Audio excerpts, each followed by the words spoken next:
Uwarigani mtazamaji wa SAUT TV, karibu katika taarifa ya habari tukuendelea kwa siku ya leo, na miongoni mwa taarifa tulizonazo ni pamoja na baadhi ya wanafunzi wa chuo kikuu cha Mtakatifu Agustino kampasi ya Mwanza wameeleza kuwa ubovu wa miundombinu ya barabara inayozunguka mazingira ya chuo imekuwa changamoto kwao kutokufika kwa wakati chuoni hapo.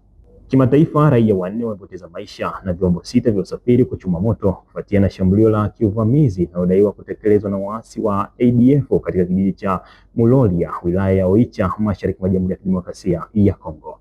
Na katika michezo, kocha wa timu ya mpira wa miguu katika chuo kikuu cha Mtakatifu Agustino kampasi ya Mwanza, Justiani Mrekoni, amesema timu hiyo imekuwa na msimamo bora katika fainali ya mashindano ya Yasi Chuo Challenge Cup baada ya kufuzu katika mechi 3 mfululizo. Kwa hayo na mengine mengi, ongozana nami David Chamani nitakayekusomea habari za kitaifa na kimataifa. Donald Anthony atakusomea habari za biashara, na katika michezo tutakuwa naye Dorcas Maximilian.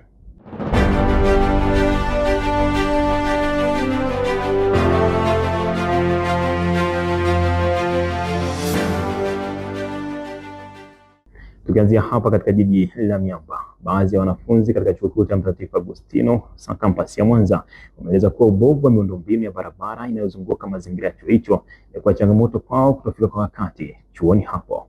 Mtazamaji, tusalie hapa jijini Mwanza, ambapo afisa msimamizi wa bodi ya mapato TRA Tadei Peter amesema usajili wa TIN namba kwa wanafunzi utawasaidia kumiliki leseni halali kwa ajili ya biashara. Kwa upande wao, baadhi ya wanafunzi kutoka katika chuo hicho hapo wameweza kupongeza bodi hiyo kwa kuleta huduma hiyo katika chuo hicho. Kwa undani wa taarifa hii tuungane na Ramadhani Hassani aliyetuandalia taarifa hizo. Ubovu wa miundombinu ya barabara za mitaa inayokizunguka chuo kikuu cha Mtakatifu Agustino umekuwa ni changamoto kubwa kwa wanafunzi wa chuo hiki. Wakizungumza na SAUT TV, wanafunzi wa chuo kikuu cha SAUT wana haya ya kusema. Athari tunazozipata wanafunzi wa St. Augustine University of Tanzania kuhusu miundombinu ya barabara kuwa mibovu ni pale ambapo unakuta mtu asubuhi unatakiwa uwahi kipindi labda kinaanza saa 1:45. Kwa hiyo ina maana una usafiri wako, ile kusema kwamba unataka kuwahi kipindi kwa sababu barabara ni mbovu, hautawahi kipindi. Kitu kingine, labda unakuta unatembea kwa miguu, kuna gari linapita au pikipiki inapita. Kwa hiyo ikanyaga ile maji, inaweza kukuletea athari yale maji kukufanyaje, kukurukia na nguo zao kuchafuka na hatimaye. Kwa majina naitwa Bryson Daudi Paul, ni mwanachuo chuo cha Mtakatifu Agustino campus ya Mwanza. Ndio, kuna changamoto nyingi tunazozipata kupitia miundombinu mibovu, ikiwemo ni pamoja na ukosefu wa usafiri, au muda mwingine unakuta usafiri tunapata ila unakuwa juu kwa sababu ya miundombinu mibovu. Mfano, unaweza kupita hata mtaa Masha pale ukakuta kuna sehemu kuna madimbwi, unaweza kupita labda mko mnawahi kwenye vipindi, bodaboda akapita pale kwa bahati mbaya akapita kwa spidi, lazima utachafuka. Mwisho wa siku mnaweza hata mkapata labda ajali ikakusababisha usiingie vipindi. Kikweli tunapata adha kubwa kupitia hizi barabara ambazo zipo katika mtaa yetu. Moja adha tunapata ni kuchelewa kuingia darasani. Unakuta una kipindi labda asubuhi na siku hiyo mvua imenyesha. Kwa hiyo inakupelekea ile kuruka madimbwi, kuruka matope ya wale. Inakufanya mpaka kufikia huo muda wa kwenda darasani labda saa 1:45 unachelewa. Pili, nyingine ni kutokana na usafiri. Labda sikio ndamani upande labda bodaboda au bajaji uende darasani, lakini kutokana na barabara zilivyo mbovu, ile unakuta bodaboda zinaishia center au zinaishia sehemu fulani, hazifiki hadi kule kwenye makazi ya sisi tunapoishi wanafunzi. Kwa hiyo inakuwa ni adha kwetu pia. Afu kitu kingine, inatutengenezea mazingira ambayo ni hatarishi. Sasa hivi ukitoka kwenye kipindi jioni, kutokana na barabara zilivyo mbovu, ile jioni watu wanakuwa sio wengi wanaopita kwenye hizo barabara. Kwa hiyo unakuta kuna giza, unakuwa una hofu labda unaweza kupita hii sehemu maana niko pekee. Ikiwa zoezi la utengenezaji wa TIN namba kwa wanafunzi wa chuo kikuu cha SAUT ambalo litawasaidia kwenye shughuli mbalimbali likiendelea, wanafunzi wa chuo hiki wana haya ya kusema. Tunashukuru sana TRA kwa kuwa wamefika hapa, wamekuja kuturahisishia jinsi ya kupata TIL. Hatuna haja tena kwanza kufikiria niende TRA nipate huduma, hapana. Ndugu zangu, kwanza nashukuru cha kwanza kabisa mpaka hii huduma imefika hapa. Maana yake jambo la kushukuru pamoja. na kutokana na mfumo ambao unabadilika, tunaona kwamba, kwa hiyo kukumbusha ni kwamba tunaona hata miaka iliyopita pale kuna mambo ya NIDA yalijitokeza, watu wengine wakawa wanadharau mara hivi, lakini baada ya muda fulani wakawa wanahangaikia kwa kulipia magharama mengi, lakini nishukuru kabisa kwa kutokana na kwamba huduma imetokana hapa, imekuja hapa, kwa hiyo imeturahisishia. Tuna ndoto nyingi na moja ya ndoto zangu ni pamoja kwenye issue mbalimbali sana kwenye biashara. So na ukiangalia sasa hivi bila TIN number huwezi ukafungua biashara. Kwa hiyo mimi binafsi nimeanza kujiandaa na maisha baada ya chuo. Naye afisa msimamizi wa kodi mkoa wa Mwanza ana haya ya kusema. Maana ya TIN ni namba ya utambulisho wa mlipa kodi ambayo ina kazi nyingi sana. Kazi ya kwanza ya TIN ni kwa ajili ya umiliki. Unapotaka kumiliki lazima uwe na TIN. Unapotaka kuwa na leseni ya udereva lazima uwe na TIN. Unapotaka kuagiza zigo nje lazima uwe na TIN. Unapotaka kupata ajira yoyote, wewe umeajiriwa serikalini au umeajiriwa na taasisi binafsi, lazima uwe na TIN. Sasa kwa wanafunzi wa Sauti, hii imekuwa ni maono ama lengo la kiongozi wetu mkuu, Kamishna Mkuu wa TRA. Amesema tuwe na project ya kusajili na business TIN kwa wanafunzi wote. Kama tunavyofahamu, sheria inamtaka kila mwananchi wa Tanzania ambaye ana umri wa miaka 18 anatakiwa awe na TIN. Lakini imeenda mbali zaidi. Sasa hivi mtu yoyote anatakiwa awe na TIN. Whether una miaka 18 au hauna miaka 18 anatakiwa awe na TIN. Nikiripoti kutoka hapa Chuo Kikuu cha Mtakatifu Agustino, mimi ni Ramadhan Hassan wa SAUT TV. Shukrani sana Ramadhani Hassani kwa taarifa hizo. Mtazamaji, tuelekee pembezoni mwa Ziwa Victoria katika mwalo wa Mswahili, ambapo baadhi ya wavuvi kutoka katika mwalo huo kata ya Mkuyuni wilaya ya Nyamagana mkoani Mwanza wameiomba serikali kupatia elimu itakayokuza katika sekta hiyo. Wakizungumza na SAUT TV habari, wameongeza kuwa elimu itasaidia kutatua changamoto ikiwemo kuchomewa nyavu katika mwalo huo. Mwanahabari wetu Elisante Mwanga ametuandalia undani wa taarifa hizo. Licha ya kuwa shughuli za uvuvi zimekuwa zikiendelea katika eneo hili la mwalo wa Mswahili unaopatikana kata ya Mkuyuni wilaya ya Nyamagana jijini Mwanza, lakini kumekuwa na changamoto ambazo zimekuwa ni endelevu zikiwakumba wavuvi wa mwalo huu, na changamoto hizo baadhi ya wavuvi wamekuwa na haya ya kueleza. Changamoto tunayokutana nayo ni mojawapo na changamoto ya kubadilisha nyavu, kwa sababu awali walisema wataki hizi nyavu nyeupe, wakatuletea nyavu mbadala wa nyeupe ambao ndo hii, lakini tunashangaa huu mwaka mambo yanabadilika tena. Tunaambiwa kwamba hizi nyavu za Japani zina madhara, kwamba zinaua sangara. Ni kitu ambacho sio. Hizi nyavu za uvuvi zinaturustisha sana. Nakumbuka kuna mwaka wa kuchoma nyavu kwa baba yetu Magufuli, zilichoma nyavu, watu tulirudi maskini sana. Lakini hili swala mpaka leo tunaona tena huyu kiongozi aliyokuja na yeye anaanzisha mada ya kusema watu nyavu hizi ni haramu, ambapo kipindi kile tulichomewa nyavu kwa kuambiwa nyavu hizi ni haramu. Aidha, katibu wa BMU katika mwalo huu wa Mswahili ameiomba serikali juu ya namna ya kutatua changamoto hizi ambazo zimekuwa zikiwakumba wavuvi wa mwalo huu. Sisi tulikuwa tunashauri serikali kwanza hiyo inatoa elimu kwa wavuvi kabla ya kupitisha hizo sheria, ipite kwa wavuvi wanaojihusisha na shughuli za uvuvi, iulize kwanza, watoe maoni, ipitishe sheria kwamba hizi nyavu haziruhusiwi, kwa sababu inakuwa inaletea chuki kwa wananchi, wanakuwa na chuki kwa serikali, wanaona kama wanaonewa. Nikiripoti kutoka hapa mwalo wa Mswahili Mkuyuni jijini Mwanza, langu jina ni Elisante Mwanga wa SAUT TV. Shukrani sana Elisante Mwanga kwa taarifa hizo. Mtazamaji wa SAUT TV, na sasa tupate mapumziko mafupi, tukirejea ni habari za kimataifa.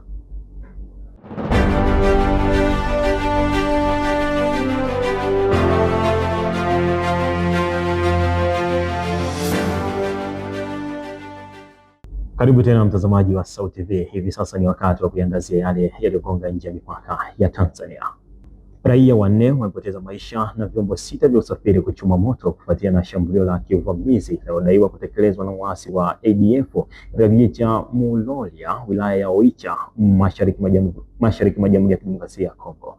Na kwingineko, wajumbe kutoka Ukraine, Urusi, Marekani wameanza tena duru mpya mazungumzo mjini Abu Dhabi, wakijaribu kuzungumza juu ya suluhisho la kidiplomasia ili kumaliza vita vinavyoendelea nchini Ukraine. Mwandishi wetu Rebecca Barnaba anaeleza juu ya taarifa hizo za kimataifa.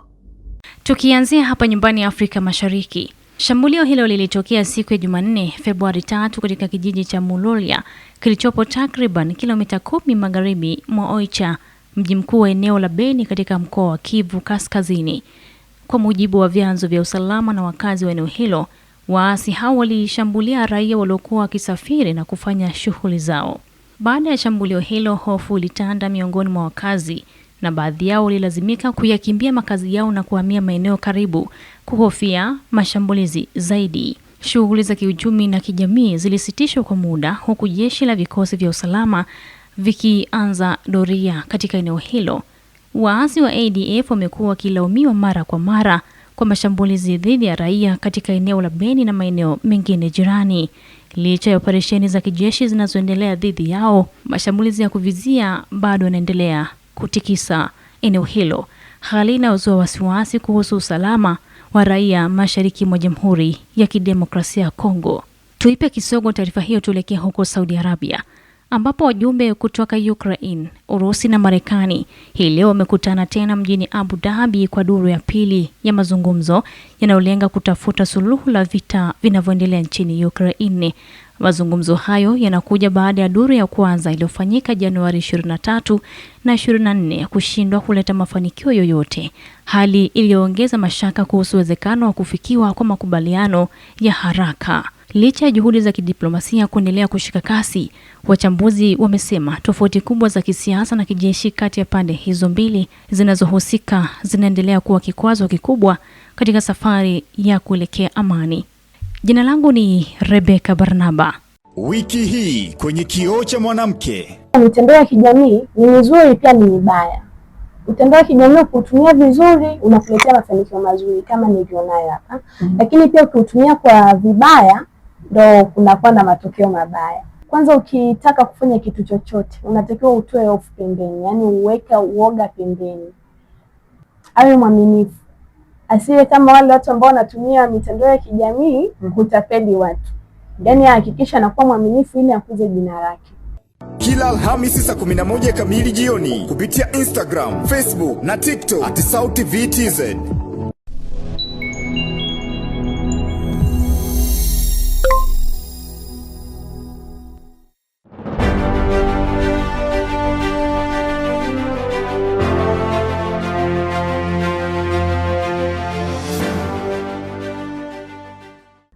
Karibu mtazamaji wa Sauti TV, ni habari za biashara. Jina langu ni Donald Anthony.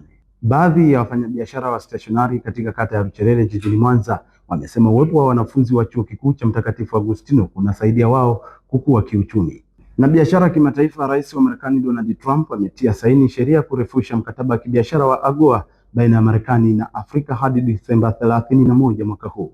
Kwa taarifa hizi za biashara tuungane na mwanahabari wetu Simon Musa. Wafanyabiashara stationari kata ya Rucherere jijini Mwanza wamesema kuwa uwepo wa wanafunzi wa chuo kikuu cha Mtakatifu Agustino ni faida kwao. Chuo cha Sauti kikweli kinatunufaisha kwa sababu kazi nyingi waga sana wanatumwa, kwa hiyo tunakuja tunatoa kopi, tunawatolea kopi, tunawaprintia, kwa wanatunufaisha sana kikweli.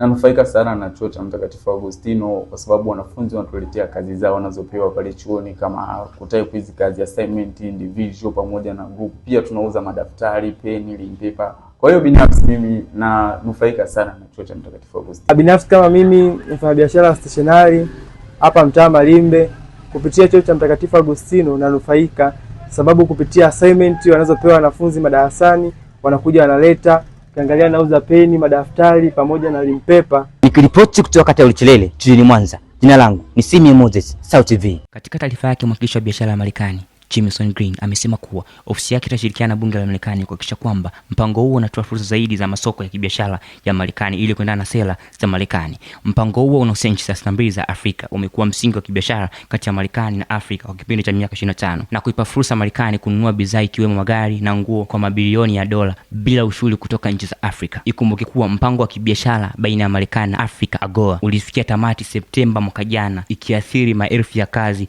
za kibiashara ya wafanyabiashara wanauza kuuza bidhaa zao Marekani kukabiliwa na ushuru mkubwa wakati wa kuingiza bidhaa zao. Kulingana na tume ya biashara ya Marekani USITC ya mwaka 2024, Afrika iliuzia Marekani bidhaa zake za gharama zaidi ya dola bilioni 8 chini ya mkataba huo, ambapo nusu ya bidhaa hizo zikitokea Afrika Kusini, ikiwemo magari, madini na bidhaa za kilimo. Nigeria pia ikichangia kuuza mafuta na bidhaa zinazotokana na mafuta.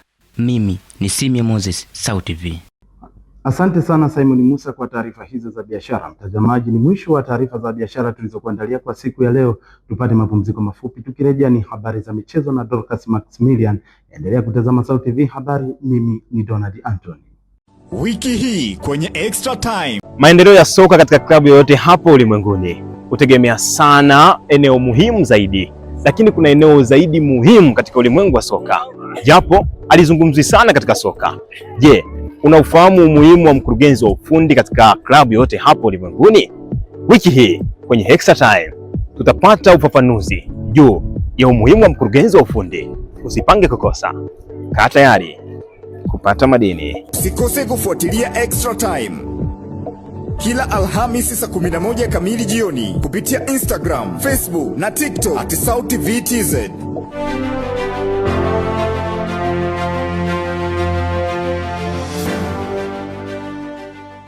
Ni matumaini yangu mzima wa afya, mwana michezo mwenzangu. Karibu katika habari za michezo. Jina langu ni Dorcas Maximilian. Kocha wa timu ya mpira wa miguu kutoka katika chuo kikuu cha Mtakatifu Agustino SAUT campus kuu ya Mwanza, Justin Mrekoni, amesema timu yao imeweka msimamo wa kufikia fainali katika mashindano ya Yas Challenge Cup baada ya kufuzu katika mechi 3 mfululizo. Na katika rubaa za kimataifa, Manchester City inatarajia kucheza mchezo wake wa pili wa nusu fainali ya kombe la Carabao Cup dhidi ya Newcastle United. Kwa undani wa taarifa hizi za michezo, tuungane naye mwanahabari wetu Beatrice Kaitaba. Kutoka 16 bora hadi nusu fainali, timu ya SAUT FC imejiandaa vilivyo kumkabili mpinzani katika ngazi ya nusu fainali hadi kufikia fainali. SAUT TV imezungumza na kocha wa timu hiyo kwa undani zaidi. Niweze kusema kwamba mpinzani sasa hivi sio mgeni tena kuweza kukutana naye, ni ambaye tumeweza kukutana naye katika bonanza la Halotel, na tumeona udhaifu wake uko wapi na tumeona ubora wake uko wapi. Kwa kulingana na mechi ambazo tumeweza kucheza katika mashindano ya Yas mpaka sasa hivi, timu yangu imeweza kupata magoli takriban 6 na tumeweza kuruhusu goli 1. Katika huo uwezekano wa kuweza kupata magoli na kuweza kuruhusu goli, naweza kusema kwamba katika timu ambayo ina safu nzuri ya mabeki, timu yangu ina safu nzuri ya mabeki, kwa sababu hata ile goli moja ambayo limeweza kupatikana na timu pinzani ikupo ni goli la kujifunga, ambao tu ni baadhi ya mistake ndogo ndogo ambazo zinatokea katika mpira. Kwa hiyo niweze kusema kwamba katika timu yangu ya SAUT tumejiandaa vizuri kwenye upande wa kuweza kupata matokeo mazuri na kuweza kusonga mbele katika hii michuano, kuweza kufika finali na kuweza kufanya vizuri zaidi hapo baadaye. Ni matarajio ya kocha wa SAUT FC. Je, Yas Chuo Challenge Cup, SAUT FC ndiye mshindi? Beatrice Kaitaba, SAUT TV. Manchester City itawakaribisha Newcastle United katika mashindano ya Carabao Cup katika hatua ya nusu fainali kwenye mchezo utakaochezwa leo Februari 4, 2026 katika dimba la Etihad Uingereza kuanzia saa 4 kamili usiku kwa saa za Afrika Mashariki, huku mshindi wa mchezo huu atakutana na Arsenal katika hatua ya fainali. Manchester City inaingia katika mchezo huu huku ikiwa na faida ya mabao 2-0 katika ushindi uliopata kwenye mchezo wa kwanza ugenini, huku Newcastle United inaingia katika mchezo huu ikiwa na kibarua kigumu baada ya kupoteza pointi 3 nyumbani dhidi ya mabingwa hawa wa kihistoria. Beatrice Kaitaba, SAUT TV.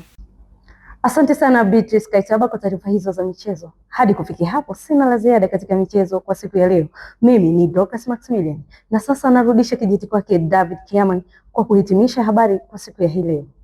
Asante sana Dorcas Maximilian kwa taarifa hizo za kimichezo. Na mtazamaji, taarifa hizo za kimichezo zinatamatisha taarifa ya habari kwa siku ya leo. Lakini kabla ya kumaliza taarifa ya habari, tupate tena muhtasari wake.